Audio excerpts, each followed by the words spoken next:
Ben, moi, je parle le français, j'ai appris l'arabe et j'ai appris le kabyle.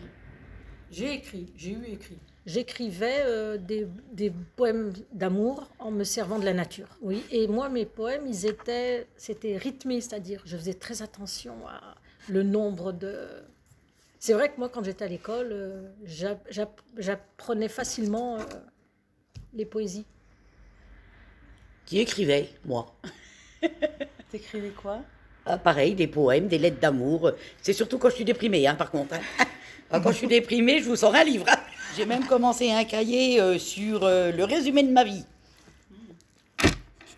Ouais, c'est bien ça. Oui. Je voulais en faire un livre, mais bon, ouais, j'ai pas fini d'écrire. Il faut écrire.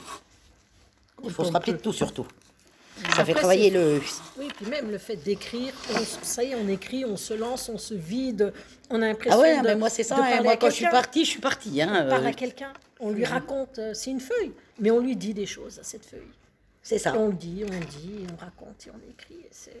Puis après, quand ça démarre, c'est vrai que c'est... Moi ça m'est venu comme ça.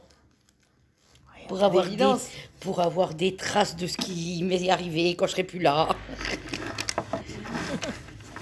Non, il m'arrivait trop de choses, donc il fallait que j'écrive ça sur papier pour évacuer. Ouais, c'est ça. C'est ça. Donc, ce que tu peux pas dire, tu l'écris. Ton livre est trop secret. Maman avait un ami. Moi et maman, on était très proches. Et un jour, maman a connu quelqu'un. Donc j'étais heureuse pour elle, c'est vrai.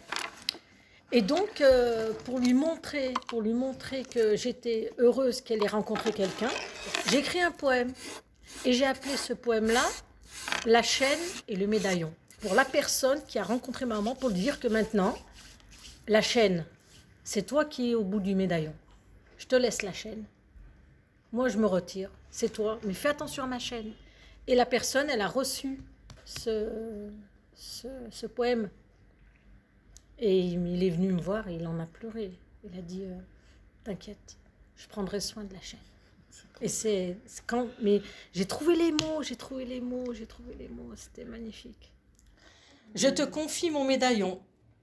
Je l'ai porté tout le temps. Tu devras le supporter si tu l'aimes autant. Il est quelquefois tombé, pas facile à maîtriser. Je l'ai souvent ramassé, quelques bosses se sont formées.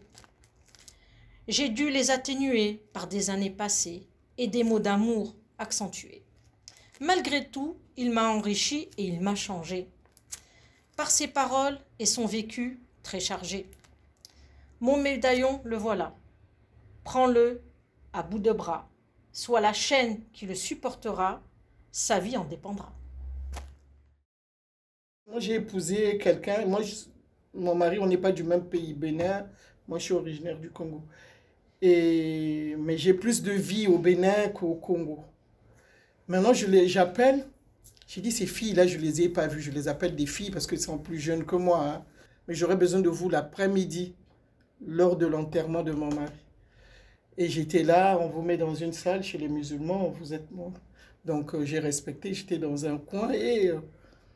eux, ils étaient là. Je me retourne, je les vois. Ils avaient des mouchoirs en train de pleurer. Moi, je pleurais. J'ai dit, mais ce n'était pas votre rôle aujourd'hui. Racontez-moi toutes les bêtises. Ce qui est vrai, ce qui est faux. Occupez cette tête-là. Si vous n'occupez pas ma tête, je ne sais pas ce que je vais devenir. Alors, essuyez vos larmes et laissez-moi pleurer. Et vous me racontez des choses, je ne sais pas quoi, des gens qui sont nus, ils sont à une plage ou une femme qu'on a attrapée. Inventez-moi ce que vous voulez, mais occupez-moi ma tête. Mais moi, dans mon désespoir, à un certain moment, je suis sortie de mes 2 heures qui restaient avant l'enterrement de mon mari pour être un peu dans l'histoire qu'ils sont en train de raconter eux derrière. Moi, parler seulement de derrière, là, ça m'a retenu. Pendant qu'elle racontait des bêtises, j'ai oublié où j'étais, pourquoi j'étais même assise par terre pendant des jours. Et j'étais entourée même des dames que je ne connaissais pas, qui ne parlent pas français. Leur langue, moi, je ne comprends rien du tout. Mais elles étaient là. Elles venaient avec leur beau petit sourire. Du courage. Du coup, des fois, ils venaient avec l'interprète. Ça va? Ils m'ont occupé la tête. Et j'étais dedans.